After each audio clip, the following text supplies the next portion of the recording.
आज से पूरे देश में 3 नए कानून लागू हुए। जैसा कि आप सबको पता है कि आज से पहले भारत में 3 कानून आईपीसी, सीआरपीसी और एविडेंस एक्ट के नाम से जाने जाते हैं। उन तीनों कानून को आज से पूरी तरह खत्म करके अब जो नया कानून देश में जिसकी शुरुआत हुई है, मैं आपको बता दूं, इस कानून को लागू करने के पीछे तर्क ये था और जो रिसर्च जो भारत सरकार ने एक कमेटी बनाई थी और जो डिफरेंट यूनिवर्सिटीज और स्टेक होल्डर, जजेस, सर्विंग, रिटायर्ड, एक्टिविस्ट, बहुत सारे स्टेक होल्डर्स को इन्वॉल्व किया गया था कि भारत की न्यायिक व्यवस्था को कैसे सुदृढ़ बनाई जाए और क्रिमिनल जस्टिस सिस्टम को कैसे इम्प्रूव किया जाए जिससे सिटीजन सेंट्रिक न्याय व्यवस्था हो, अर्थात नागरिकों को न्याय मिले।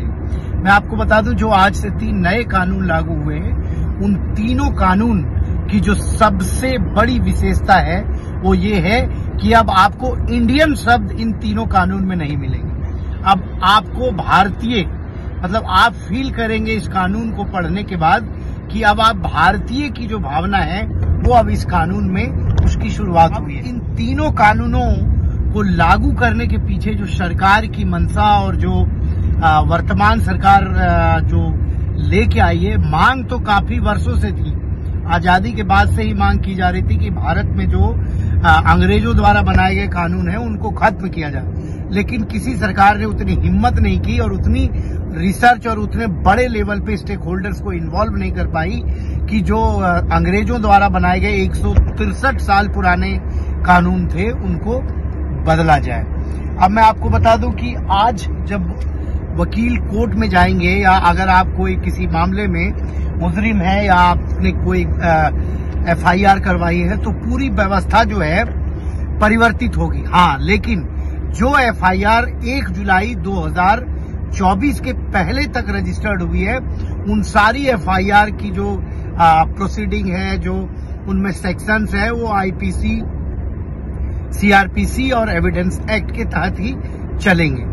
लेकिन जो आज से एफआईआर रजिस्टर्ड होगी, जो ट्रायल चलेंगे, उन सारे एफआईआर में अब भारतीय नागरिक सुरक्षा संहिता, भारतीय न्याय संहिता 2024 और भारतीय साक्ष्य अधिनियम 2023। अब मैं आपको बता दूं कि जो ये 3 नए कानून हैं, इन कानून के पीछे जो मेन सरकार की जो विजन रही कि क्यों आखिर इस कानून की जरूरत पड़ी थी, उन कानूनों के सहारे लोगों को न्याय सही से नहीं मिल पा रही थी, इंक्वायरी सही से नहीं हो रही थी, साइंटिफिक एविडेंस सही से कलेक्ट नहीं किए जा रहे थे, टेक्नोलॉजी का प्रयोग नहीं हो पा रहा था। और इन सब विषयों को लेते हुए कि जैसे जैसे दुनिया में तकनीक बढ़ा, फाइनेंशियल क्राइम बढ़ी और mobile technology, laptop, audio, cameras, ये सारे गैजेट्स का प्रयोग जो है अब इन्वेस्टिगेशन में पुलिस और इन्वेस्टिगेटिंग एजेंसीज करेंगी। तो जो मेन तर्क है वो ये है कि जो वर्तमान कानून थे कि उससे डिलीवरी जस्टिस सिस्टम हो रही थी, केसेस की पेंडेंसी बहुत ज्यादा हो रही थी, लो कन्विक्शन रेशियो थी और इन्वेस्टिगेशन काफी डिले होती थी, कॉम्प्लेक्स प्रोसीडिंग थी। मतलब जो प्रोसीडिंग थी वो इतनी कॉम्प्लेक्स थी कि आम आदमी को लगता था कि क्या व्यवस्था है। और अब नए कानून के आने से जो प्रोसीडिंग्स है साइंटिफिक या वर्चुअल मोड से, जैसे किसी आपको मैं उदाहरण के तौर पे बता रहा हूँ, आपने कोई एफआईआर की और आपने किसी गवाह का नाम दे दिया किसी मैटर में, तो अब उसको कोर्ट आने की जरूरत नहीं है। अब कोर्ट चाहेगी तो उससे वीडियो कॉन्फ्रेंसिंग के माध्यम से गवाही करवा सकती है। वीडियो कॉन्फ्रेंसिंग के माध्यम से जो कंप्लेनेंट है उसकी एग्जामिनेशन हो सकती है, एक्यूज की अपीयरेंस हो सकती है। ऐसे कोरोना काल के बाद तो वर्चुअल माध्यम से चीजें हो रही थी, लेकिन ये लॉ बनी हुई नहीं थी। जो एक सेट ऑफ प्रोसेस और प्रोसीजर हाई कोर्ट और सुप्रीम कोर्ट ने सेट कर दिया था, उसी के अनुसार चल रही थी। लेकिन पहली बार अब आज से कानून के रूप में ये चीजें अब लागू हो गई। जो भारतीय नागरिक सुरक्षा संहिता 2023 है, इस कानून को जो मेन बनाने के पीछे सरकार की जो एम रही वो ये रही कि टेक्नोलॉजी और फॉरेंसिक साइंस जो है उसका प्रयोग इन्वेस्टिगेशन में किया जाए। क्राइम और जो फर्निशिंग है, जो डॉक्यूमेंट्स है, जो एविडेंस है, lodging of FIR, information services, जैसे किसी को सम्मन देनी है तो आप व्हाट्सएप के माध्यम से, ईमेल के माध्यम से भी अब पुलिस आपको समनिंग कर सकती है और वो वैलिड होगी। मतलब अभी तक चीजें वैलिड नहीं होती थी, अब वैलिड मानी जाएगी। और इलेक्ट्रॉनिक कम्युनिकेशन जो स्पेसिफिक टाइमलाइन है उसके तहत ये चीजें सारी होगी। और सिटीजन सेंट्रिक ये कानून है, मतलब जैसा कि कानून के नाम से ही पता है कि भारतीय नागरिक सुरक्षा संहिता 2023, तो इसी से आप अंदाजा लगा सकते हैं कि नागरिकों की सुरक्षा को ध्यान में रखते जो है ये चीजें की गई है। और समरी ट्रायल को मैंडेटरी कर दिया गया है फॉर छोटे जो मामले होंगे उनके लिए। और खास करके जो अक्यूज हैं उनकी जो एग्जामिनेशन है वो इलेक्ट्रॉनिक मोड और वीडियो कॉन्फ्रेंसिंग के माध्यम से भारतीय नागरिक सुरक्षा संहिता 2023 में कर दी गई। मैं आता हूं भारतीय न्याय संहिता 2023। भारतीय न्याय संहिता 2023 जो है वो इंडियन पीनल कोड जो 1860 में कानून 163 साल पहले 64 साल पहले जो कानून बनी थी उसकी जगह लेगा। और जो बीएनएस है, शॉर्टकट में अगर मैं इसको कहूं तो बीएनएस, और बीएनएस के तहत जो है पहली बार कम्युनिटी सर्विसेज को इंट्रोड्यूस किया गया है। जिस प्रकार की आप सुनते होंगे कि अमेरिका, ऑस्ट्रेलिया, स्विट्जरलैंड, न्यूजीलैंड में कम्युनिटी सर्विसेज का कॉन्सेप्ट है कि जैसे किसी व्यक्ति ने कोई छोटे मोटे अपराध कर दिया तो कोर्ट उसको सजा इस प्रकार से नहीं देगी कि वो हार्श हो। सजा के तहत उसे ये बोला जाएगा कि आप जाइए किसी सरकारी पार्क में जो है बच्चों को पढ़ाइए, किसी पार्क की सफाई में आप जो है सेवा दीजिए।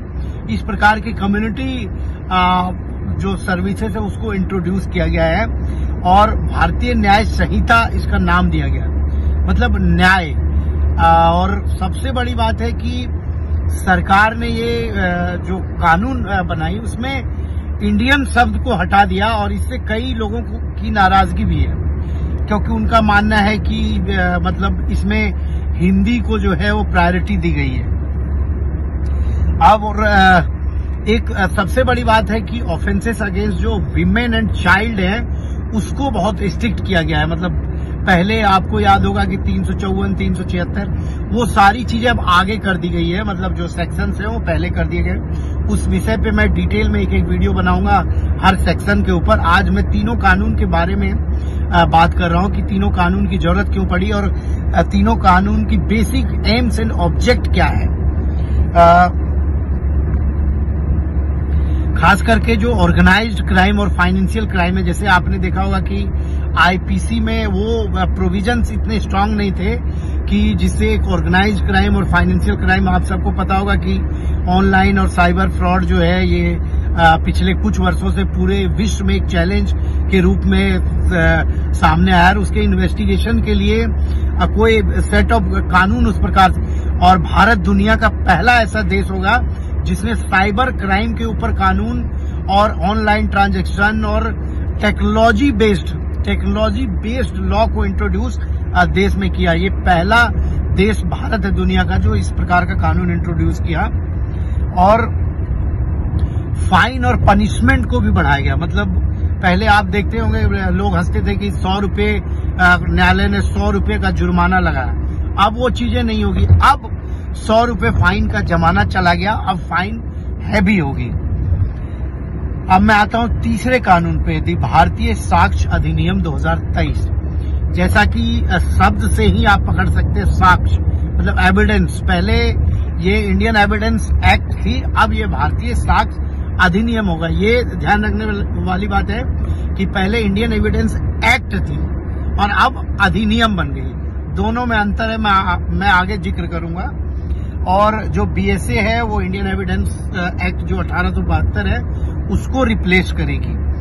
और इस एविडेंस एक्ट में पहली बार, जैसा कि जो 1 जुलाई 2024 से पहले का एविडेंस एक्ट जो इंडिया में चल रहा था, वो एविडेंस एक्ट में बहुत सारी ऐसी चीजें थी जो आज के परिवेश में और आज की जो आपराधिक पृष्ठभूमि और अपराध करने के जो तरीके हैं उस चीज को कवर नहीं करती थी। तो भारतीय साक्ष्य अधिनियम 2023 में इन सारे चीजों को जोड़ दिया गया है, जैसे technology, communication, electronic communication, voice mail, audio messaging, WhatsApp, chat, मतलब किसी भी प्रकार से आप कोई भी अगर कम्युनिकेशन करते हैं तो वो एज ए एविडेंस एडमिसिबल होगी, वो एज ए एविडेंस मानी जाएगी।